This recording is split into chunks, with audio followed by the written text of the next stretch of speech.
আজি কালী পূজা।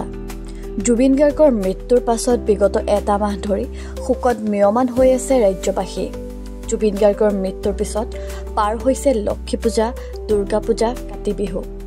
উলহ মালহেৰে এই উৎসৱ পাৰ্বণসমূহ উদযাপন কৰাৰ বিপৰীতে কেৱল ধৰ্মীয় ৰীতি নীতিৰে পালন কৰা হৈছে। কালী পূজা অথবা দীপান্বিতাতো দেখিবলৈ পোৱা গৈছে একেই পৰিৱেশ।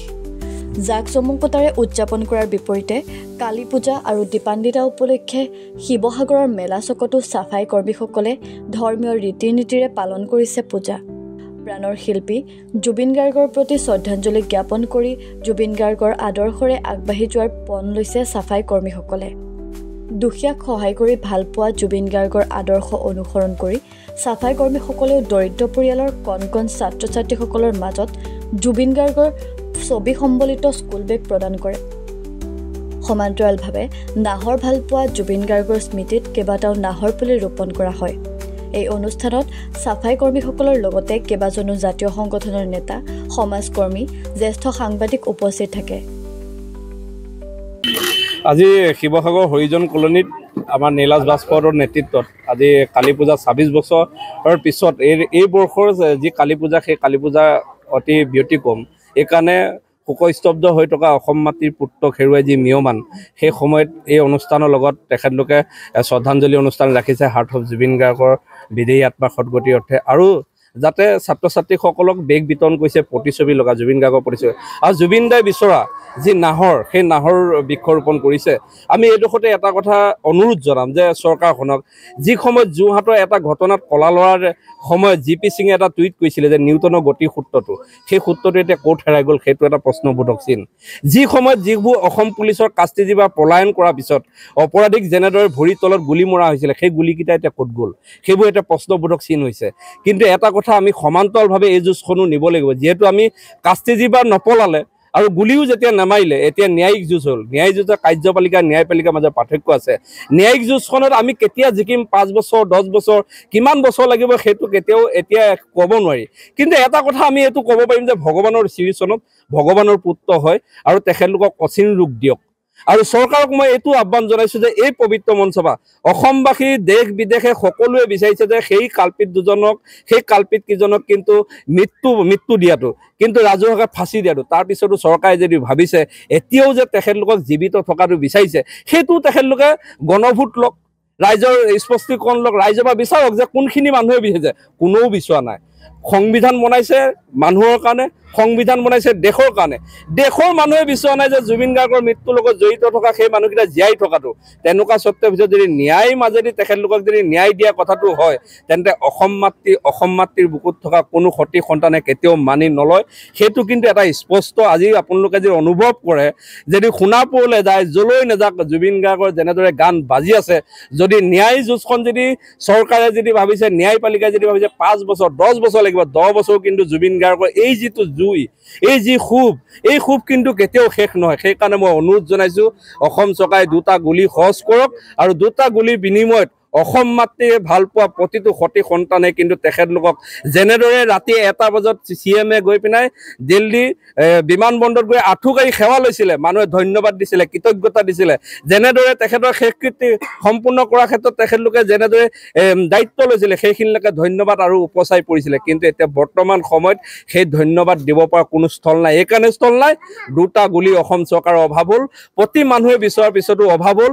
আজি এই স্থলীৰ পৰা সদৌ অসম অনুসূচিত জাতি ছাত্ৰ সন্থাৰ তৰফৰ পৰা এই চৰকাৰক অনুৰোধ জনাইছোঁ যাতে আপোনালোকৰ নেতৃত্বত, যদি আমি চোৰক চুৰ কৰিব নোৱাৰোঁ, কলা ল'ৰাই বেয়া কাম কৰিছিলে, একে ৰাতিৰ ভিতৰতে কলা ল'ৰা শেষ হৈ গৈছিলে, কিন্তু ঠিক সেইদৰে জুবিন গাৰ্গৰ মৃত্যুৰ লগত জড়িত থকা মানুহকেইটা কলা ল'ৰাতকৈ কিন্তু শত গুণ বেয়া।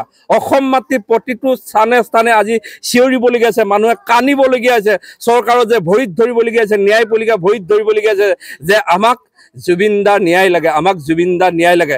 সেইদিনা ক'ৰবাত হিংসাত্মক ঘটনা হৈছে, মানুহ আৱেগিক হৈছে, তেওঁলোকে কৈছে কোনোবাই কাৰোবাক উচুতনি কৰিছে, হ'ব পাৰে কাৰোবাক কোনোবাই উচুতনি কৰিছে, উচুতনি কৰিলে বোলে কেলৈ যাবলগীয়া হৈছে। চৰকাৰে নীতি আদৰ্শক সময়মতে যিখিনি ল'ব লাগিছিলে সিদ্ধান্ত, সেইখিনি লোৱা কিন্তু ক'ৰবাত নহয় ক'ৰবাত তেখেতলোক বিফল হৈছে বুলি মই অনুভৱ কৰোঁ।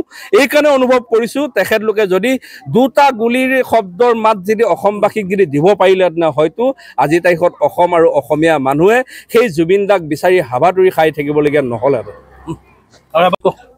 আজি আমি বৰ দুখী আছোঁ। আমাৰ পূজাও হয় 20 তাৰিখ, আজি কালী পূজা। আমাৰ জীৱনৰ পৰা হীৰা আমঠু গুচি গ'ল আমাৰ জুবিন দা। আমি যিমান আগতে গম নাপাইছিলোঁ, তেওঁ ঢুকোৱাৰ পিছত তেতিয়া বহুতখিনি গম পালোঁ ফেচবুকৰ মাধ্যমেদি, যে মই আমাৰ দেখা মতে, আমাৰ গাঁৱৰ মানুহে দেখা মতে আমিয়ে দেখিছোঁ, মানুহ সেইজনক কয় যে মানুহ পইচাটোৱে চব নহয়। সেইকাৰণে আমি দেখি পালোঁ তেওঁ দুখীয়া মানুহৰ লগত বহুত আছিলে। দুখীয়া মানুহ পইচাই চব নহয়, সেই কামটো তেওঁ কৰি গৈছিলে। সমাজৰ যিমান কাম আছে, যে ভগৱানে এটা মানুহ কৰ্তব্য দি যায় যে মানুহ হয় তোমালোকে এইটো কাম কৰিবা, সেই কামটো আমি তেওঁকে দেখি পালোঁ নি আমি ইমানটো নাজানো, কিন্তু যিমান দেখি পালোঁ আমি ফেচবুকে দি আগত যিবিলাক গম পালোঁ দুখীয়া মানুহৰ কাৰণে যিমান হেল্প কৰে, পইচাই চব নহয় তেওঁ গাতে দিয়ে। সেইকাৰণে আমি তেওঁক ভগৱানৰ এটা দৰ্জা দিবলৈ বাধ্য হৈছোঁ। আজি কালী পূজাৰ দিনটোত তেওঁকো আমি আজি তেওঁক কৰি যোৱা কামবিলাক যিবিলাক যিমানখিনি কৰিলে, যিবিলাক কৰিবলৈ আৰু অধৰুৱা আছে আৰু জীৱন থাকিবই। আমি যেতিয়াবা আমি জীয়াই থাকোঁ তেওঁৰ নাহাৰ গছ তেওঁ লগাবলৈ কৈছিলে, আমি আজি নাহাৰ গছ লগাইছোঁ। স্কুলৰ ল'ৰা ছোৱালীক আমি বেগ বিতৰণ কৰিছোঁ জুবিন দাৰ নামত, জুবিন দাৰ এটা ফটো লগাই। আমি যেতিয়াবা জীয়াই থাকোঁ নাহাৰ গছটো আমি পাৰি হেৰি কৰিম যে ডাঙৰ হওক, জীয়াই থাকক। আমি জুবিন দাৰ যেতিয়া কিবা কালচাৰ আহিব তেওঁৰ দিনাখন, আমি তেওঁৰ যি দেখুওৱা ৰাস্তাটো জুবিন দাই যে দুখীয়া মানুহক সহায় কৰিছিলে, আমাৰ যিমান হওক, আমাৰ আৰ্থিক অৱস্থাটো চপাই কৰ্মচাৰী ইমান ভাল নহয়, কিন্তু আমি জুবিন দাৰ কাৰণে এইটো যিমান দিনৰ পৰা আমি জীয়াই থাকোঁ, আমাৰ সমাজ থাকিব। সেই কামটো জুবিন দাৰ দেখুৱাই যোৱা কামটো আমি কৰি থাকিম। দুখীয়া ৰাইজক আমি সহায় কৰিম, 2 টকা নহ'লেও 1 টকা কৰিম। আৰু এটা কথা মই আজি চৰকাৰকো এই কথাটো জনাওঁ যে আপোনালোকে জুবিন দাৰ নিচিনা মানুহ আপোনালোকৰ এইটো ইনচাফ দিলক, আমি এইটোৱে বিচাৰোঁ।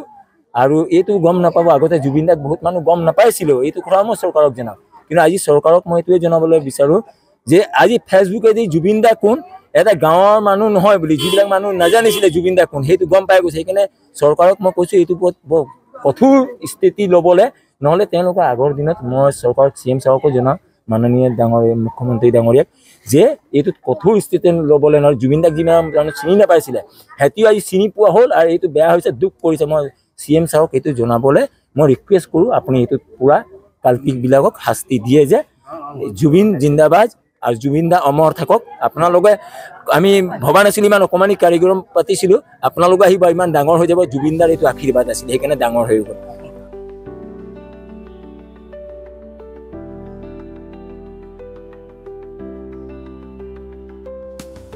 শিৱসাগৰৰ পৰা ৰাতুকুমাৰ দাসৰ ৰিপৰ্ট, লেংডন বাতৰি।